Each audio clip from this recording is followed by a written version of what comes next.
you guys kind of two secrets to sort of the technical case interviews.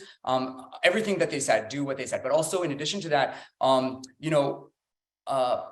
any assumption, like figure out what are the 3 or 4 most important pieces of any company are, right? So like, is it the growth? Is it the, operating strategy? Is it sort of the value, the value creation, whatever it is? Again, it doesn't have to be correct. It just has to be your view on what it is. And then make sure your assumptions around that are actually well thought out, right? You don't have to have a billion assumptions around a billion things, but you say, hey, to me, this type of company, the growth is really important because of the industry it operates in. So here I did some additional work around figuring out what the growth is in this industry. It could be completely wrong. Like I have only spent a few hours on it, a couple of days on it, but I did this extra work and sort of, how this is. So that's the first sort of thing, right? So show them that you've thought through stuff, even if it's completely wrong. Number 2, show them you're thinking about risks in a deal. Again, so many people just focus on, hey, like, I love this deal. It's great. Everything's awesome. Like it's growing, whatever, but I'll spend 70% of the interview on, all right, what are the risks in this deal? What are the work we need to do in sort of getting this done? So really kind of think thoughtfully about it, because we're not hiring you because you can model. Like everyone here can model, or